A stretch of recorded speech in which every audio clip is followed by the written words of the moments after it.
Bonjour, je m'appelle Kuider Akani, je suis en charge du marketing online pour PMU. Avant d'aller dans le détail du cas, je vais donner quelques éléments de contexte et quelques chiffres. Alors, je ne vais pas vous faire le rapport d'activité du PMU, mais c'est assez intéressant d'avoir quelques chiffres à l'esprit quand on parle du PMU. Donc, son cœur de métier, c'est la prise de paris hippiques, bien évidemment. Depuis 4 ans, c'est un acteur qui s'est ouvert aux paris sportifs et au poker dans un environnement concurrentiel, alors qu'il était et qu'il est toujours dans un environnement totalement monopolistique sur les paris hippiques dans ses agences.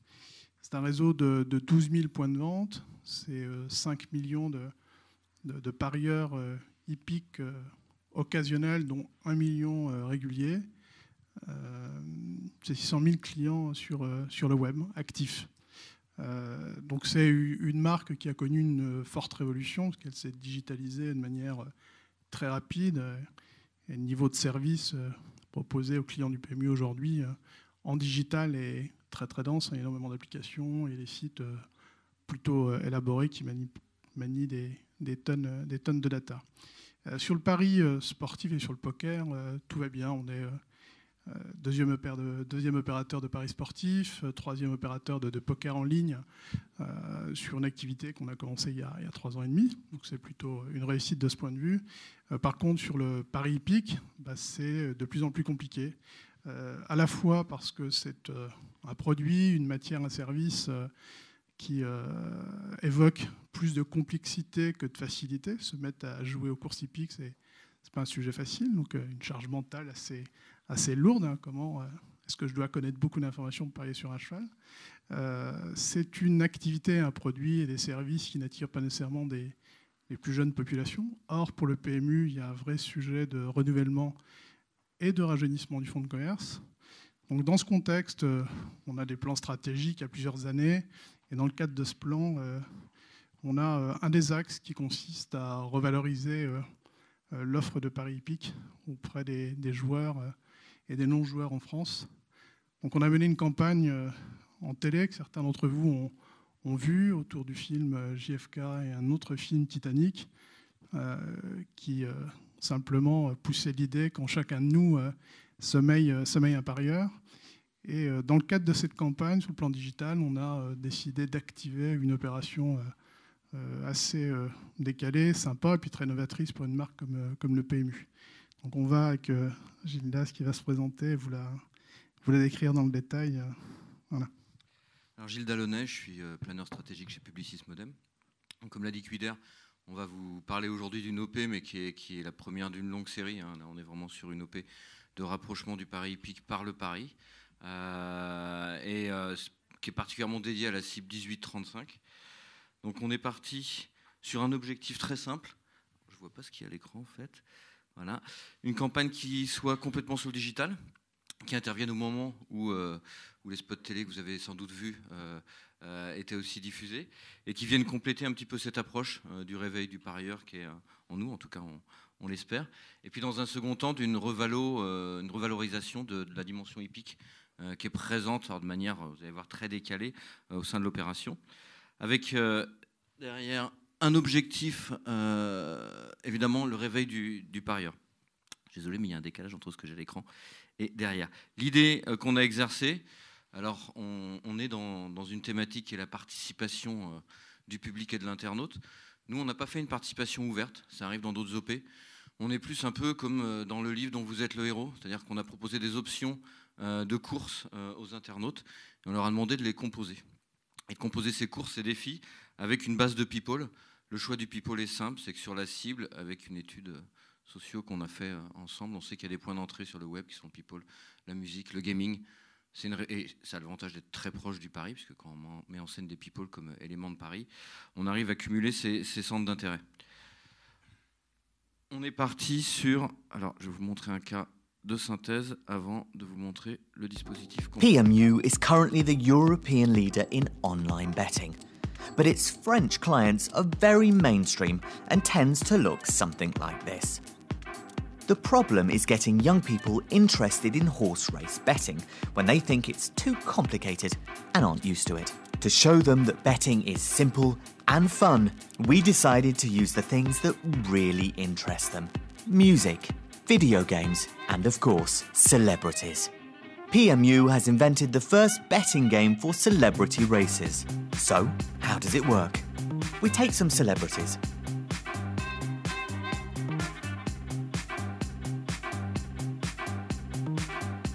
And get them to compete in completely nutty races. And then we get everyone to bet on them. To start with, 10 different celebrities challenge each other via videos posted on social networks. Every day, for 10 days, internet users bet non-stop on the races using the dedicated website and app. Everyone can bet on the winner of the daily race, but also place completely outrageous bets. All of the stars come together for a final showdown at a famous racetrack for an epic pony race. The results? More than 4,200,000 views on Dailymotion, more than 382,000 unique visitors, and more than 23,500 bets. And at the end of the game, our bettors could turn their point earnings into real-life horse betting at PMU shops all over France.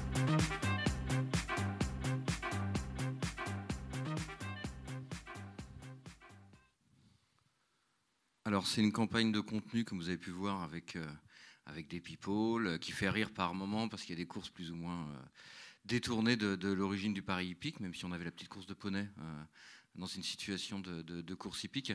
Il reste que notre préoccupation à nous, on connaît trop de campagnes de Brain Content ou de Brain Entertainment, où à la fin de la soirée ou de la fête, on ne se souvient plus de l'attribution. Donc nous, on s'est mis un objectif quand même commun. Je vais vous dérouler rapidement le dispositif, mais qui était surtout de garder le pari au centre du truc.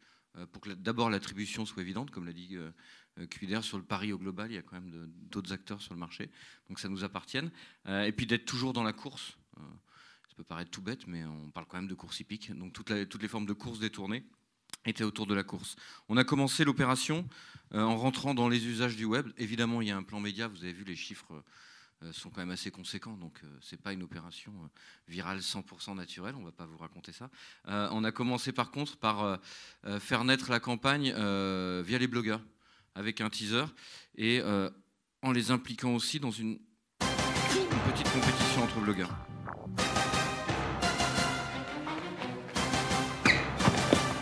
Bon, Titoff, finira pas au rendez-vous, il sera en retard, je le connais. Il y a d'autres concurrents. J'ai été sacrée vice-championne de patinage artistique grâce à mes mollets. Moi, depuis que je suis née, je veux me battre. Je me kiffe. Je ne ferai jamais ces courses. Jamais, jamais. Adieu, Vincent. Avec des bras cassés, quoi. Il n'y a pas un sportif. Hello! Bon, je parle pas des filles, c'est un autre problème. Et quand je vois tous les mecs, il n'y a pas un sportif. Dans cette compétition, il n'y a qu'une seule vraie championne, et c'est moi. Laure. Souviens-toi. Oh, eh oh, pas de violence, hein. Eh ben, je n'ai qu'une seule chose à leur dire.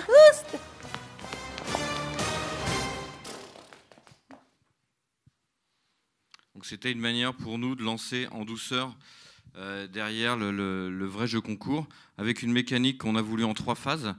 D'abord, et c'est la vraie interaction, puisqu'on est là aujourd'hui pour parler quand même de co-construction, d'interaction avec le public. Donc au-delà du vote, donner le choix au public de choisir quelle personnalité va être confrontée à souffrir ou à endurer ou à participer à quelle course selon le choix. Donc il y a un côté un petit peu torture de people quand même, hein, qui est assez sympa.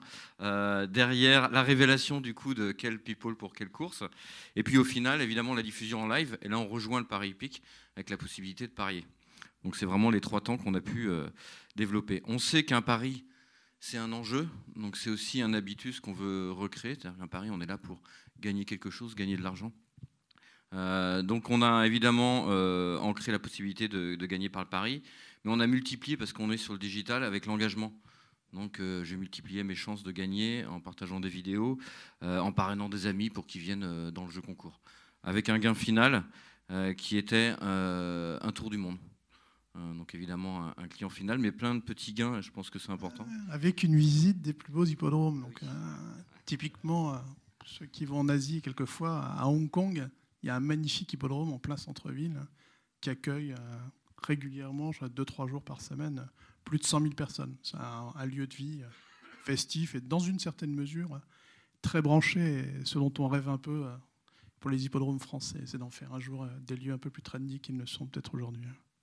Alors c'est hyper intéressant parce que quand on regarde le côté australien, Hong Kong, même ce qui se passe en Angleterre, il y a une vision du Paris hippique chez les 18-25 qui n'a rien à voir avec ce qu'on peut vivre en France. C'est aussi un lieu de sortie en fin de semaine, voire quasiment de fête dans certains pays. Voilà. Alors, en création, ça a donné un appel au vote que vous voyez avec un rendez-vous. Derrière, la composition des courses et des équipes, qu'on a mis tout vraiment sur Dailymotion pour une raison très simple, c'est qu'on produisait du contenu à longueur de temps. La possibilité de composer le rapport entre je voudrais que tel people ait à subir telle épreuve. Et puis derrière, le programme des courses qui se sont déroulés sur 9 jours, avec la possibilité de parier comme on ferait un quintet plus le dimanche midi voilà, au PMU. Oui, on a essayé de faire des petits rapprochements entre les courses hippiques. Alors toujours dans l'esprit de simplifier, dans l'accessible. Parier sur une course de chevaux, c'est parier sur un gagnant, c'est parier sur un ordre d'arrivée, c'est parier sur quelqu'un de placé. Donc chacune des courses, il y avait le vainqueur de la course, bien évidemment. Puis il y a des courses, il y a des paris un peu décalés qui allaient chuter dans la course ou tomber de sa barque dans la cour du bois de Vincennes. On a à côté de ça des opérations beaucoup plus pédago sur le pari. Là, j'espère que ça se ressent.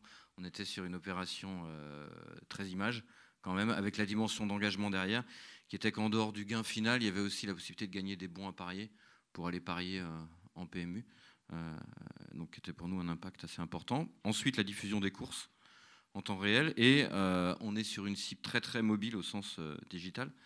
Donc, on a aussi développé une application mobile pour pouvoir suivre les courses et parier quand on n'est pas devant son ordinateur, mais rester en interaction avec des notifications. On va passer au bilan de l'opération. Alors, on affiche plein de grands chiffres assez importants. Il ne faut peut-être pas tous les retenir. Comme le disait Gilda sur la partie impression vidéo, évidemment, il y a de la vidéo vue, parce qu'il y a du média qui est acheté, mais pas que.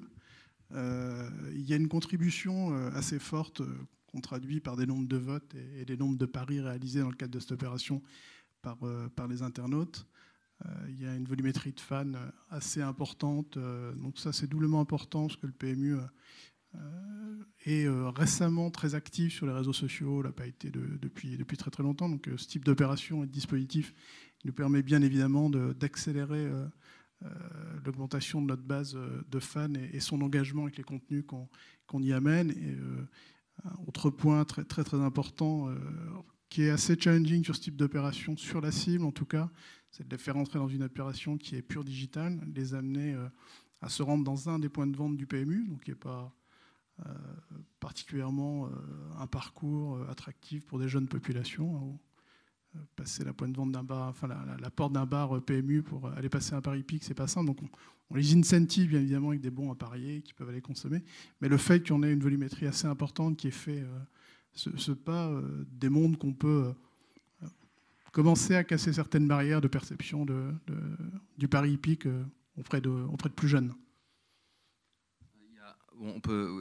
Comme le dit Cuiler, on n'est pas dans la course au vu. Pour moi, un des chiffres les plus importants en fait, puisqu'on avait un objectif, c'était de lancer une première vraie opération sur les réseaux sociaux pour préparer la suite, parce qu'on a des opérations qui seront plus ouvertes en contribution. Là, quand même, la contribution, il faut le reconnaître, est relative. Je compose les courses, mais il n'y a pas une interaction totale. Donc, c'est peut-être créer une première habitude. Et c'est le rapport entre le nombre de fans qu'on a là et le nombre de votes et de paris qu'on a eu. C'est vraiment ce qu'on a recherché pour ce coup-là, quoi. Et quelques retombées aussi en médias, ce qui est un point important puisque c'est une OP d'image. Et l'OP d'image passe certes par l'expérience qu'on offre aux gens, mais aussi par la retombée qu'on a sur les médias digitaux ou offline. Est-ce qu'il y en a un autre derrière? Oui, voilà. Donc vous avez renouvelé l'expérience du pari épique. Vous avez proposé un nouveau regard à des gens qui n'avaient pas encore fait l'expérience? Exactement, on a essayé de toucher des populations qui naturellement ne viennent pas vers la marque PMU pour les raisons que j'ai déjà décrites. Et puis on les fait venir sur le digital, c'est une première chose, avec des codes un peu décalés. Et puis en faisant appel aux personnalités, ça permet également de rentrer plus facilement dans leur univers. Voilà, donc c'est une manière détournée, décalée, plutôt sympathique en fait. Pourquoi avoir utilisé des célébrités et avoir engagé la communauté des blogueurs? Alors, sur le premier point, c'est un parti pris en planning strat pour le coup très clair. C'est qu'on a au global une stratégie sur les 18-25. Donc on a déterminé des sujets de communication dans les mois et années à venir. Il y a un sujet qui est très présent sur le web, qui est les people, sur cette cible-là. Interagir avec eux, je parlais de gentils tortures tout à l'heure, mais pouvoir, ces gens qu'on voit à la télévision, avec lesquels on n'a pas d'interaction, donc pouvoir jouer entre guillemets avec eux, ça nous semblait un élément intéressant. Quand tu parles d'expérience de Paris hippique, on n'en est pas encore là, on rapproche la cible du Paris hippique. Petit à petit, on aura derrière d'autres OP plus en lieu de Paris ou plus proche du Paris hippique. C'est un intermédiaire pour nous, comme aurait pu être la musique ou le gaming. Voilà. L'autre intérêt de s'appuyer sur les people, c'est s'appuyer également sur leur communauté. Parce qu'ils ont, tous ceux qui ont participé à cette opération, alors dans des dimensions plus ou moins importantes, ont tous un volume de followers ou de fans sur leur propre page qui est assez important. Ils se sont tous, sans exception, ils ont tous joué le jeu en tweetant. Alors, il y a des tweets qu'on leur prépare, bien évidemment, ce type d'opération, mais il y a aussi beaucoup de contributions personnelles de chacune des personnalités pour faire savoir à leur entourage qu'ils allaient courir sur telle et telle course, et puis à la communauté qui les suivait. Donc c'est une manière d'amplifier, bien évidemment, la dimension média de cette opération. Merci. Non, on n'aime pas? On n'aime pas cette campagne? Il n'y a pas de clap-clap.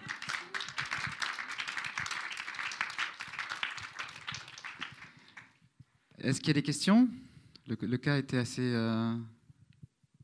bien décrit, oui. Tu viens nous voir? Non, parce qu'après on l'entend pas en fait dans la caméra, il y a pas mal de monde qui est derrière. Merci.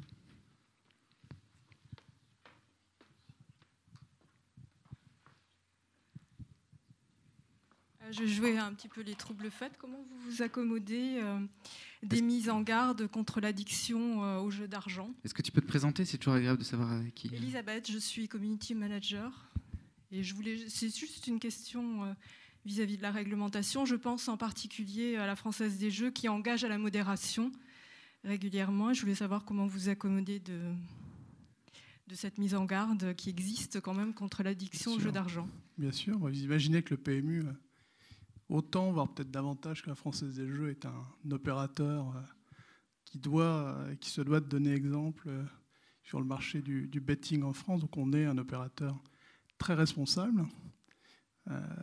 On assure dans une certaine mesure la promotion du jeu responsable, mais ça ne nous empêche en aucune manière de mener ce type d'opération qui repose sur du pari totalement gratuit, avec aucune obligation. Sur l'ensemble des créations qui ont été présentées, il y a à aucun moment, devenez client de PMU.fr, ouvrez votre compte. Donc on est dans un environnement totalement ludique et gratuit. Donc en fait, le jeu, c'est... Tout le monde a le droit de jouer, quoi.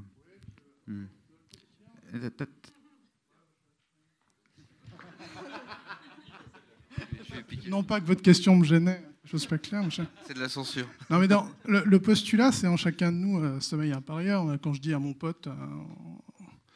j'ai essayé de choisir un exemple pas trop mauvais. Moi, je te parie que l'OM va gagner ce soir. C'est un pari entre potes. On se parie une bouteille de champ, hein, c'est pas non plus autre chose. Donc l'idée, c'est que le pari, c'est pas nécessairement un acte payant, même si, in fine, c'est ce qu'on cherche, faut être clair. C'est quand même une action, un stimuli quotidien sur lequel on peut s'appuyer naturellement. Et on a une autre contrainte pour continuer à répondre à votre question, c'est que l'opération a été diffusée en partie sur les réseaux sociaux et grâce à Facebook. Sur Facebook, on a une autre contrainte qui n'est pas légale, mais qui est une contrainte des UGC de Facebook, où on peut de toute manière ni faire la promotion du pari, ni faire de réorientation directe. Donc voilà, on a joué avec ces règles, évidemment. Une autre question ?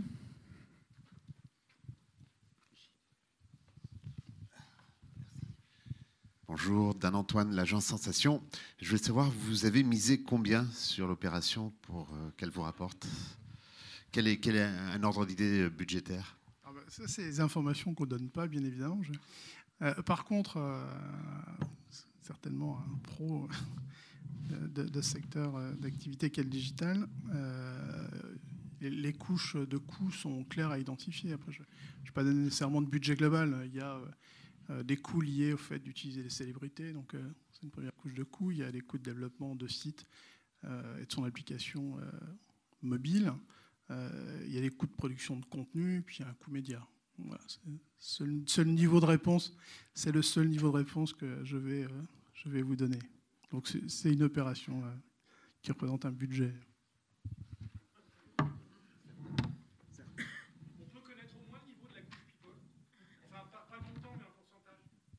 Donc la question, oui, on peut le connaître en pourcentage. Coût du people, c'est que je ne vous dise pas de bêtises, 7-8%, je pense pas plus. C'est des personnalités qui sont. C'était pas Brad Pitt non plus. Il faut que les choses soient claires.